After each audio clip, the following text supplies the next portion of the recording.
सभी भक्तजनों को जय श्री कृष्ण। श्री सुखदेव जी कहते हैं, परीक्षित, जब सर्व समर्थ वशिष्ठ जी ने देखा कि परोसी जाने वाली वस्तु तो नितांत अवश्य है, तब उन्होंने क्रोधित होकर राजा को श्राप दिया कि जा, इस काम से तू राक्षस हो जाएगा। जब उन्हें यह बात मालूम हुई कि यह काम तो राक्षस का है, राजा का नहीं, तब उन्होंने उस श्राप को केवल 12 वर्ष के लिए कर दिया। उस समय राजा सोदास भी अपनी अंजलि में जल लेकर गुरु वशिष्ठ जी को श्राप देने के लिए उद्यत हुए, परंतु उनकी पत्नी मदयंती ने उन्हें ऐसा करने से रोक दिया। इस पर सोदास ने विचार किया कि दिशाएं, आकाश और पृथ्वी सब के सब तो जीवमय ही हैं, तब यह तीक्ष्ण जल कहाँ छोड़ूं। अंत में उन्होंने उस जल को अपने पैरों पर डाल दिया।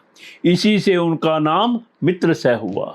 उस जल से उनके पैर काले पड़ गए थे, इसलिए उनका नाम कलमाशपाद भी हुआ। अब वे राक्षस हो चुके थे। एक दिन राक्षस बने हुए राजा कलमाशपाद ने एक वनवासी ब्राह्मण दंपति को विहार करते हुए देख लिया। कलमाशपाद को भूख तो लगी ही थी। उसने ब्राह्मण को पकड़ लिया।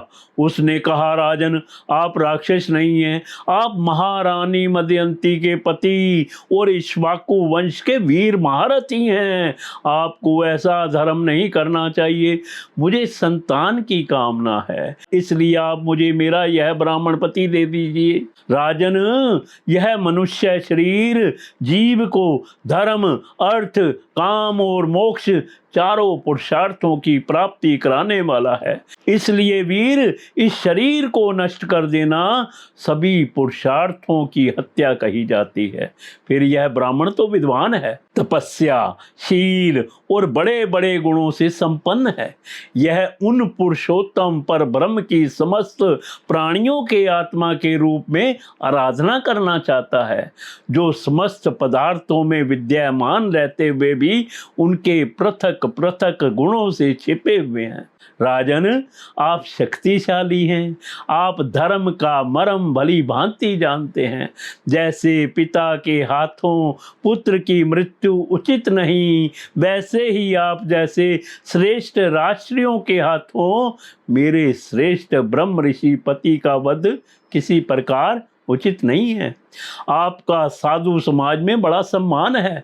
भला आप मेरे परोपकारी, निरपराध, श्रोत्रिय एवं ब्रह्मवादी पति का वध कैसे ठीक समझ रहे हैं?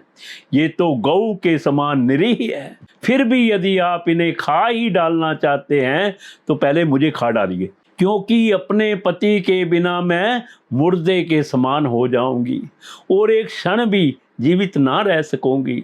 ब्राह्मण पत्नी बड़ी ही करुणापूर्ण वाणी में इस प्रकार कहकर अनाथ की भांति रोने लगी, परंतु सोदास ने श्राप से मोहित होने के कारण उसकी प्रार्थना पर कुछ भी ध्यान ना दिया और वह उस ब्राह्मण को वैसे ही खा गया जैसे बाघ किसी पशु को खा जाए। जब ब्राह्मणी ने देखा कि राक्षस ने मेरे गर्भाधान के लिए उद्यत पति को खा लिया, तब उसे बड़ा शोक हुआ। सती ब्राह्मणी ने क्रोध करके राजा को श्राप दे दिया, रे पापी, मैं अभी काम से पीड़ित हो रही थी, ऐसी अवस्था में तूने मेरे पति को खा डाला है। इसलिए मूर्ख, जब तू किसी स्त्री के साथ विहार करने लगेगा तभी तेरी मृत्यु हो जाएगी। यह बात मैं तुझे सुझाए देती हूँ। इस प्रकार मित्रसह को श्राप देकर ब्राह्मणी अपने पति की अस्थियों को धधकती हुई चिता में डालकर स्वयं भी सती हो गई और उसने वही गति प्राप्त की जो उसके पति देव को मिली थी। क्यों ना हो, वह अपने पति को छोड़कर और किसी लोक में जाना भी तो नहीं चाहती थी।